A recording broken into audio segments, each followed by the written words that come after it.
Mike, I really appreciate you coming on the program with me. I want to speak a little bit about Czechoslovakia, and I want to look at it from a religious kind of viewpoint.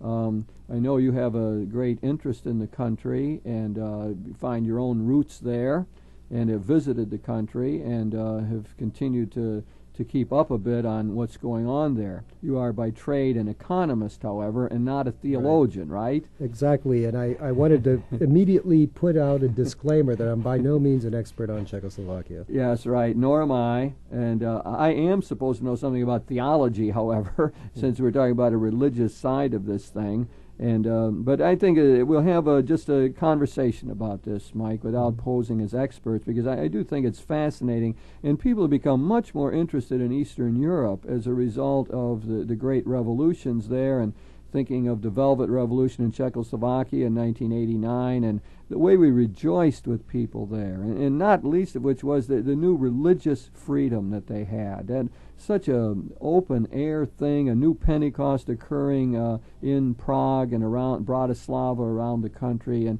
people with deep religious roots and allowed to express that religion once more. Let me just take a little bit of history here. When we go back, when we think about Czechoslovakia, we really divide it up into two parts. Slovakia, for one, which was Christianized already in the 8th century, and then in the 9th century, St. Cyril and Methodius went there, and some of the finest missionaries that ever existed, because what they understood was that you couldn't impose some other way of being Christian on the people, but you had to enculturate it.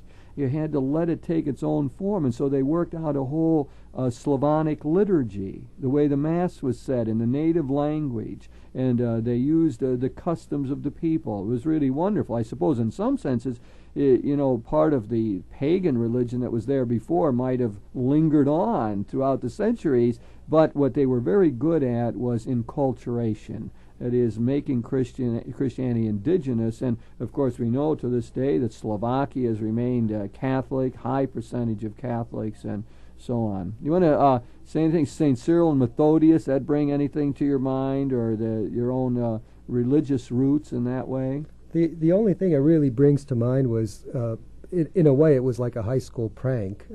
Back when I was in high school, I went to school with a number of Irish students. There were also a large number of Polish and Slovak students, at least of that ancestry.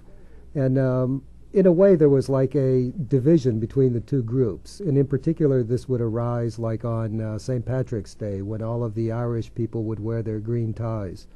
And in rebellion of this, we used to always wear our red ties on St. Patrick's Day and then our red ties on St. Cyril and Methodius' feast day. St. Cyril and Methodius, I mean, you hear there's a lot of schools around the country with that name. Right. It remains important to the Slovak and to the Czech people as well.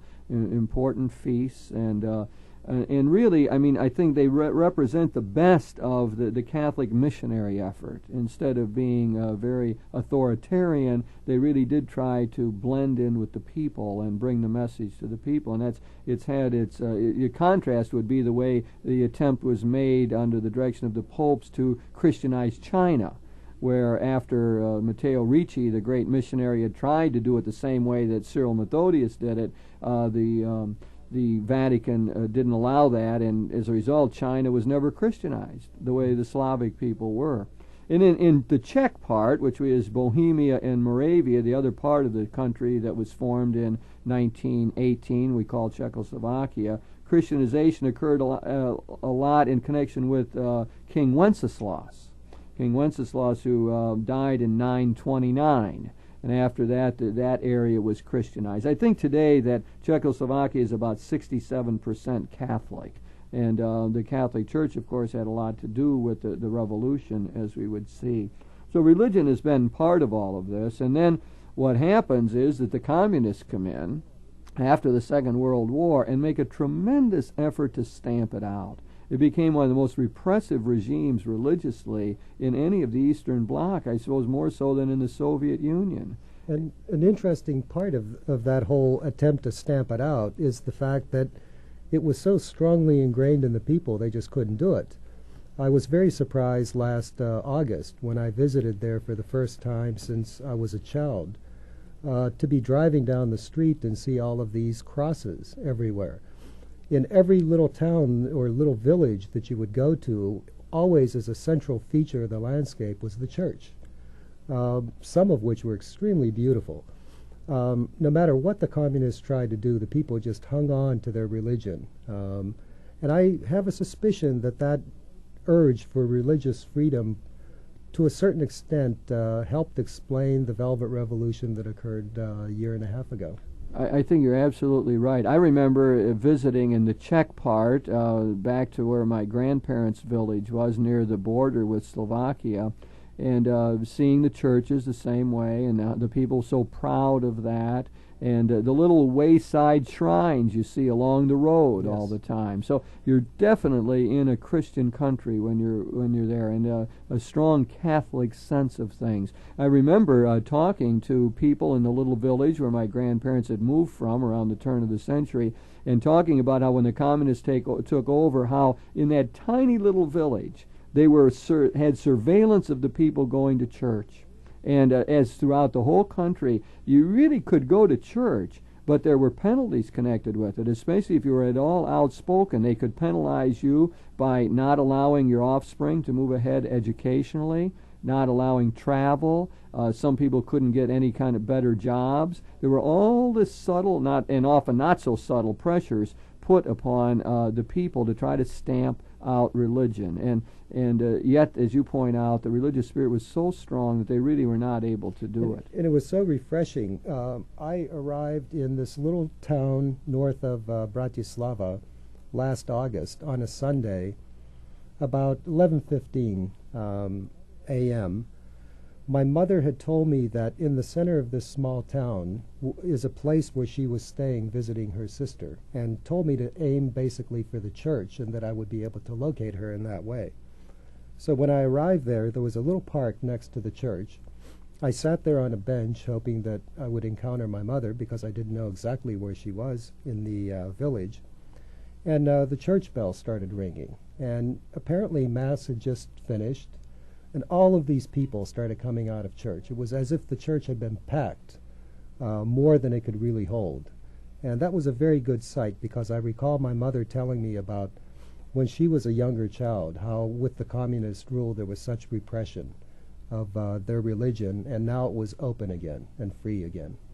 In a wonderful liberating spirit. But it really is important to understand how repressive that whole thing was and how devious the communist regime was. One of the things they did was try to split the Catholic Church, and they did it by setting up a distinct group of clergy, which they called Pacem in Terris, which means peace on earth, and is the same name of the encyclical used by Pope John the 23rd, probably the most famous Catholic social justice encyclical ever given, and resonated around the world, Pacem in Terris. In an insidious fashion, they set up this dissident Catholic group, which was state-controlled and always mouthed the party line, in opposition to the people who were faithful to Rome and to their Catholic heritage. So, and it really caused a lot of difficulty, and I mean it still does. I mean, because a lot of priests walking around in Czechoslovakia now were part of Pacem in Terris, and they're seen as people who sold out. I suppose one of the great things about President Havel in Czechoslovakia these days is that he wants their regime not to be vindictive in dealing with those people who collaborated. I mean, there's trying to stay away from this Velvet Revolution extended afterwards, and let's not put these people down who, for fear or other reasons, collaborated too much with the communist regime. But it's an insidious way they went about trying to control the church, which they feared, of course. You know, Mike, another little story that comes to my mind about how far this repression got. Cardinal Tomaszek was the main leader of all of Czechoslovakia. There's 13 different dioceses in Czechoslovakia, and of course the main one is Prague, and the Archbishop of Prague has a special sort of authority within the country. But Cardinal Tomaszek a priest from the United States, in fact, Michael Lavelle, he's a president of John Carroll University, visited him in 1966 and wrote about it. And he said when he went in to get his visit with Tomaszek, Tomaszek dismissed his priest secretary with an obvious thing that he couldn't speak openly with this priest around. His own secretary couldn't speak openly. And then he said at that point, he pointedly looked up to the chandelier where there was obviously a bug in his own office, the cardinal, and said, shaking his head no, said, "This is the Czechoslovak Socialist Republic, and speech here is free." This is the cardinal, 1966, speaking to a priest in the United States visiting. His own office bugged, and his own secretary, obviously some sort of an informer to the communists. So, again, to get a little bit of feel of how bad this was in terms of the repression. Along with that, of course, was the strong underground church. And what happened is they had priests secretly ordained, because what the government did, they only let a few people go into seminaries. There were seminaries, but they only let a few in there each year, carefully screened people, and they hoped to come out as members of Pacem and Terrace and supporters of the government. But side by side, bishops were ordaining people secretly. They were working as stokers of fires and elevator operators and taxi cab drivers, meeting with people in their homes to spread the faith. The religious orders were repressed entirely. They had their secret ways of meeting. Families educated their children in the faith. That's part of how it went on. It was a whole underground church that was operating secretly and often at great risk to their own personal being. I interviewed an important priest, part of all of this, Father Václav Malý. He himself told me he was arrested 250 different times for his activities to keep the faith alive during those years.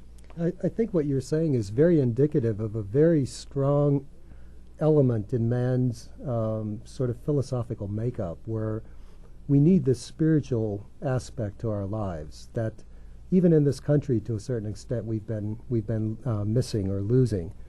In Czechoslovakia, I think that was ingrained very, very strongly with the advent of Catholicism, as you mentioned, and it's persisted there. It tends to fill a vacuum that each and every one of us has.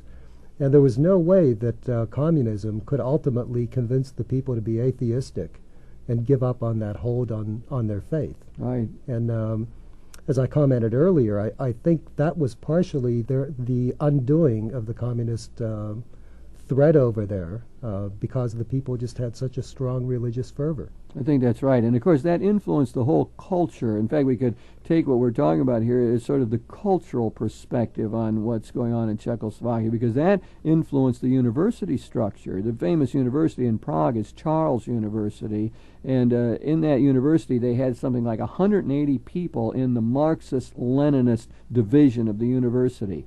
And the theology faculty was totally set aside, destroyed, and at the same time, I remember talking to a woman who took me on a tour of one of the museums in Prague, and she was an art historian and taught at Prague, at Charles University in Prague. And at one point, when she was teaching her art history course, she brought in a religious perspective. This was reported to the authorities. She was dismissed from her post and just simply had no real job after that, and was not allowed to teach until after the Velvet Revolution, when she came back and could speak about these things. So this religious thing had broader cultural ramifications that I think are very important here, and the university structure was certainly part of that. And I don't really know all what happened in Slovakia that much and the major schools there, but I know in Prague there was tremendous repression, and they really were not allowed to mouth any kind of religious perspective in teaching their courses. Well, there were a lot of impacts like that from communism, not only in the religious area, but also like in my own area that I'm knowledgeable about, and that's economics. Very little could be discussed about a capitalistic type of a system. Students at the university level essentially learned about central planning and how one puts together a good plan. So the repression that occurred permeated society in a number of different ways. Indeed. And everyone had to study Marxist-Leninism in the schools. That was part of the required curriculum. Like a religion. Yeah, it became pseudo-religion, absolutely right. And of course, that's what Stalin had cleverly done in the Soviet Union, was to make a religious type person out of Lenin and use ritual and so on to install him as a hero figure and to try to meet the religious needs. But I think what happened is it was too thin, and it was not, didn't have enough substance really to respond to the needs as you described them. One of the things, Mike, involved in all this that came out so clearly in the Velvet Revolution was the theme of truth. And then the role of the church in all of this. I think part of what made the Velvet Revolution work was church support. Cardinal Tomaszek, way up in years, I think he must have been 89 years old, something like that, when the revolution occurred, backed civic forum. And in one of the most important rallies in November of 1989, Father Václav Malý, spelled M-A-L-Y, got up and read a letter from Cardinal Tomaszek to the assembled group, something like 500,000 people, saying the Cardinal, I back civic forum, I see them on the side of the people, and we really must move along the lines they're suggesting. It was a very powerful moment, and of course gave greater credibility to the movement, and I think the church in that way played its own role, not to the extent it played in Poland. I mean, in Poland, the church was clearly the major actor, I suppose, in the revolution there, and the place where a lot of it went on. The church in Czechoslovakia was not quite that powerful, and had really lost a lot of credibility, I suppose, because of the Pacem in Terris thing and so on. But it did rise up when it needed to, and it seemed as though it played an important role on that occasion. And to get back to the other thing that I'm talking about here, and that is this love of truth. One of the messages you get from people like Václav Malý, one of the important priests in the thing, and Havel, is we must fight for the truth. All the way, we've lived under one great lie, they said. This terrible lie. The lie is the communist system. It's the big system. And everybody is forced in one way or another to mouth this line or to be silent in the face of this repression. And then you get all these cliches and slogans. He talks about one store owner, Havel says this, about putting a sign in his door, "Workers of the world unite." I mean, one of the major Marxist phrases and so on. And that all of that just becomes part of the lie. And that it's repeating these meaningless slogans. And so what we've got to do, he said, is make sure of the truth. We got to name things accurately, say what they really are, get back to the simple, fundamental things in life. I mean, it's a powerful kind of message, it seems to me. As spin-offs for our own country, I mean, one of the ways Havel has spun it off is to say that, well, the truth that the Western world misses, the great lie there is consumerism. Now, that takes you back to your own field in a sense, I mean, how much emphasis do you put on consumerism, of having goods? He said, well, we had to fight for every word and try to speak out the truth. In the West, it's a much more subtle matter, Havel says, where you are caught up, co-opted in a consumerist mentality, and you don't even hardly recognize it, I suppose. To a certain extent, that's beginning to change. I think we're coming out of the meist 70s and the yuppie 80s and moving into a more cautious 90s where people are caring about things other than merely consumerism. It's sort of interesting how different cultures around the world that seek different goals tend to ultimately gravitate towards some central truth wherever this might be. And I think that's right, and that's why the Velvet Revolution had a spiritual character to it. It wasn't just the intervention, in a sense, of church officials, that was important, or of the important role of Václav Malý, and he was a central actor in the whole thing and a great friend of Havel. In fact, there was at one point where they're asking Malý whether maybe he wanted to be the president, and his response was, "No, I don't. I'm going to go back and be a parish priest and be in a position to criticize whatever government that we have." So it wasn't just that official kind of churchy thing, but a religion in a broader cultural sense of spiritual values, of ethical principles, that had to be revived. And you've talked to those people now over there, as I did. One of their lines is, we must raise up those spiritual values. The people were put into a passive state. We had 2 generations of people raised under this communist system who forgot what initiative was, who was hard-pressed to find truth. And we have to re-instruct the people in the principles. And I think in doing so, they really get back to fundamental Czechoslovakian and Eastern European notions about the truth, that there's an objective structure in reality. They've always rejected the more subjectivism of say, France and Descartes and philosophers like that. They've been more in tune with, no, there's an objective world of values, and you have to hold those up and live them out and enculturate the next generation into them.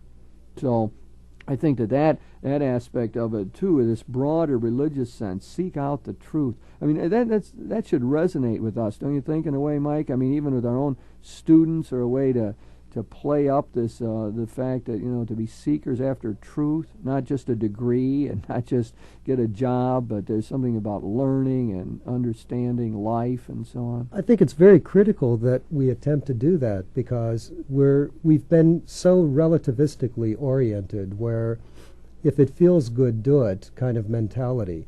And I think a lot of people, witnessed, I think, by the fact that more and more people are coming back to the church, a lot of people reject that. They feel a certain emptiness, as if something were missing in their lives. And they perceive that there is this one light out there in the darkness that they ought to be searching for, that they've just been ignoring for years and years. Indeed. One of the things they claim is that in the Velvet Revolution of 1989, that the students had a major role, and some of them interpret it, Millie does this, as the students had a spiritual hunger. They recognized the emptiness of the life they were living in this communist system, not just that there weren't material goods in the stores, because actually they were a little better off than some of the other countries, right, in terms of restaurants and food and shops and so on, but there was a spiritual hunger. And that this is what prompted the students to start the Velvet Revolution in the first place. So I think that a case can be made for that, the spiritual hunger motivating this desire to come up with some other kind of system, so to speak. One of the things the communists came in when they tried to do, it was to get people to disregard their own roots, so that they wouldn't sort of study Slovak or Czech history or recognize their ethnicity, but they would be learning this larger communist international language of Marxist-Leninism and collectivization and planned economy and a Marxist philosophical outlook and so on. Get the people out of their roots, because their roots will challenge the system. And I think that, part of maybe why you and I went back there at one point was to sort of recover our roots and to get back to the cultural heritage, because we have some sense that that's important to understand our own identity today. Did you find that when you went back to the country at all, in terms of immersion in that culture? Did it resonate with you in any way? Did it sort of buoy you up or give you positive kind of feelings? I think I found it an extremely emotional experience, and it was emotional in a number of different ways. Part of it was almost coming back into a life that I could almost sort of feel or experience. It was almost as if I had been there somehow, even though I had not been there. And walking around and driving through the mountainous terrain and going into the little villages, I kept having this feeling of deja vu. I've been here. This is me. Mm-hmm. Much of my behavior, much of the way I move, much of the kinds of foods that I like to eat, I saw the people around me doing similar things. Yeah. So it was a feeling that I'm back to where my roots are. And the religious aspects too. I feel myself to be a very religious person. And to go into every little community and see these beautiful little churches just gave me a very good feeling, like now I'm at home. Uh-huh. That's wonderful. I had strong emotional responses, too, in visiting my grandparents' village, and sort of a mission accomplished. I had gotten back to some place where I was supposed to get to.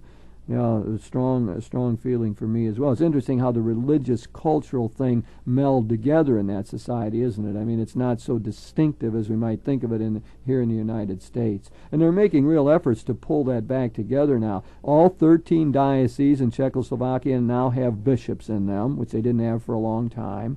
The church is thriving in many ways. Father Mali's church, even on a weekday, you can't get into it to get to Mass.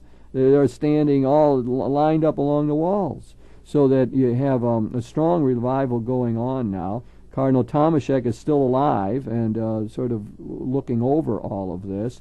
I think there's some feeling that the church wants quicker action on greater freedoms and return of church property and so on. But fundamentally, it seems to be moving in a very positive direction here. And I think this intense feeling, religious feeling that is evident in Czechoslovakia, as well as just the experience of freedom, is such that I can't see how they can ever turn the clock back once people have experienced this.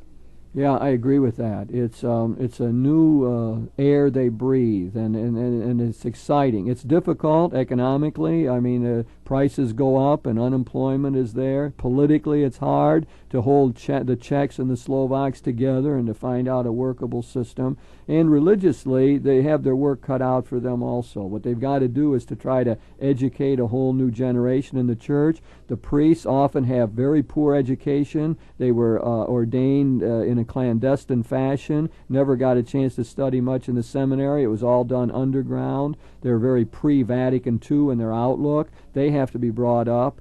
Father Mali told me we desperately want interaction with the West so we can improve our theology and so on.